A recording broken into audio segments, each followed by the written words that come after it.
ప్రభునందు నాకు అత్యంత ప్రియమైనటువంటి వారులారా, మన ప్రభువును రక్షకుడినైనటువంటి యేసుక్రీస్తు వారి యొక్క శుభనామములు మీ అందరికీ నా హృదయపూర్వకమైన శుభములు వందనములు తెలియజేస్తున్నాను.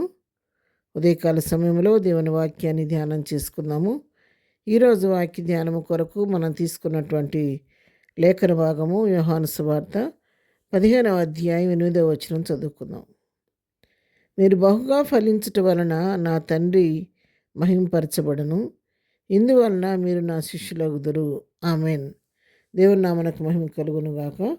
ఇక్కడ వాక్య భాగాన్ని మనం గమనించినట్లయితే యేసుక్రీస్తు వారు తనను తాను నిజమైన ద్రాక్షావల్లిగా పోల్చుకుంటూ నేనే నిజమైన ద్రాక్షావల్లిని అంటున్నాడు. నా తండ్రి వ్యవసాయకుడని చెప్తున్నాడు. మనలను తీగలతో పోలుస్తూ ఉన్నాడు. ప్రభువారి యొక్క ఉద్దేశం ఏంటంటే ద్రాక్షావల్లి అయినటువంటి క్రీస్తులో అంటుకట్టుబడినటువంటి తీగలమైన మనం అందరం కూడా ప్రభువులో ఫలించాలని ప్రభు ఆశపడుతూ ఉన్నారు. మనము కూడా ఈ లోకంలో ఒక మొక్క నాటేము అంటే ఆ మొక్క దగ్గర నుంచి దాని ఫలాన్ని ఆశిస్తూ ఉంటాం, ఎదురు చూస్తూ ఉంటాం. పూల మొక్క నాటితే దాని దగ్గర నుంచి చక్కటి మంచి సువాసనతో కూడినటువంటి ఫ్లవర్స్ కొరకు మనం ఎదురు చూస్తూ ఉంటాము. పండ్ల మొక్కలు నాటితే మరి ఆ చెట్ల నుండి మంచి మన మధురమైనటువంటి పండ్ల కొరకు మనం ఎదురు చూస్తూ ఉంటాం. 1 సంవత్సరం, 2 సంవత్సరం, 3 సంవత్సరాలు ఎదురు చూస్తే ఆ మొక్క దానికి తగిన వయసు వచ్చినప్పుడు పండ్లు ఫలించే సమయం వచ్చే వరకు వేచి చూస్తాము. అప్పటి వరకు ఓపికతో కనిపెడతాం. ఆ సమయం వచ్చినప్పుడు దాని దగ్గర నుంచి ఆ పండ్ల కొరకు మనం వెతుకుతూ ఉంటాము. ఒకవేళ ఇన్ టైంలో కరెక్ట్గా అది కనుక ఫలాలు ఫలించిందంటే ఇక మన సంతోషానికి అవధులే ఉండవు అన్నమాట. నేను ఫలానా దగ్గర నుంచి తెచ్చిపెట్టాను, ఫలానా టైంలో పెట్టాను, నిజంగా నేను పెట్టినందుకు మంచి ఫలాలు వస్తున్నాయి, శ్రేష్టమైన ఫలాలు ఫలిస్తుంది చెట్టు అని చెప్పి మనం సంతోషిస్తాము. ఎదుటి వారికి కూడా సంతోషాన్ని పంచుతూ వారికి కూడా కొన్ని ఫలాలను ఇస్తూ మన సంతోషాన్ని వ్యక్తం చేస్తూ ఉంటాం.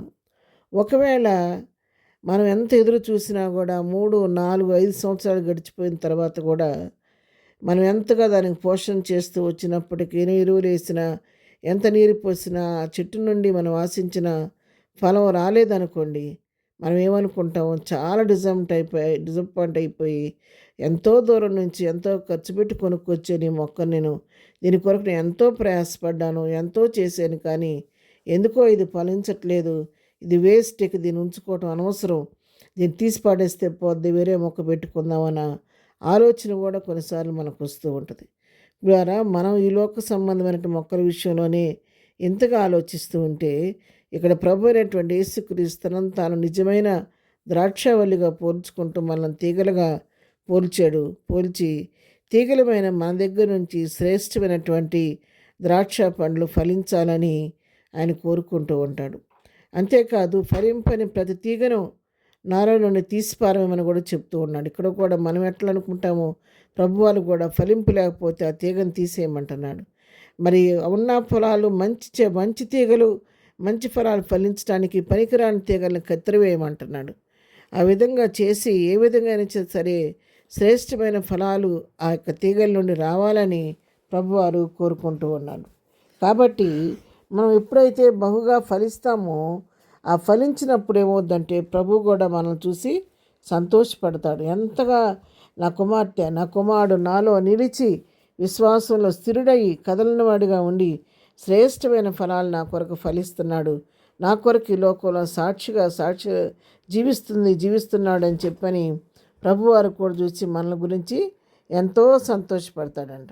అప్పుడు ఆయన అంటాడు కదా, నిజంగా నా శిష్యురాలు ఈ బిడ్డ, నా కుమారుడు నా శిష్యుడు, నా కుమార్తె నా శిష్యురాలు నాలో నిలిచి నాలోని సారాన్ని పొందుకొని శ్రేష్టమైన ఫలాలు నా కొరకు ఫలిస్తుందని ప్రభు సంతోషిస్తాడన్న సత్యాన్ని ఇక్కడ మనం తెలుసుకుంటున్నాం. కాబట్టి ఉదయకాలం వాక్యం నీతో నాతో మాట్లాడుతుండగా ఇక ముందైనా సరే మనం ప్రభు కొరకు ప్రభువును పోలి లోకంలో జీవిస్తూ ప్రభు యొక్క స్వభావాన్ని మనం అనుభవిస్తూ మనలో నుంచి శ్రేష్టమైన ఫలాలు లోకానికి అందించి ప్రభువుని లోకానికి పరిచయం చేద్దాం.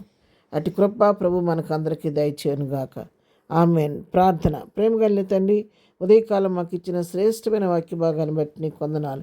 మేము నీలో నిలిచి బహుగా ఫలించి నిన్ను సంతోషపరిచే వరంగా ఉండడానికి సహాయం చేయండి. ఈ దినం మేము చేయి పనిపాట్లో రాకపోకలో క్షేమం దయచేయండి. ఈ దినం బర్త్డే మ్యారేజ్ చేసుకున్నప్పుడు నన్ను దీవించండి, ఆశీర్వదించండి.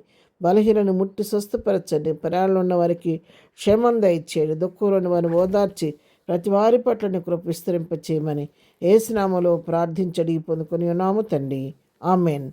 ప్రభు కృప సదాకాలం మనందరికీ తోడయుండి నడిపించునుగాక. ఆమెన్.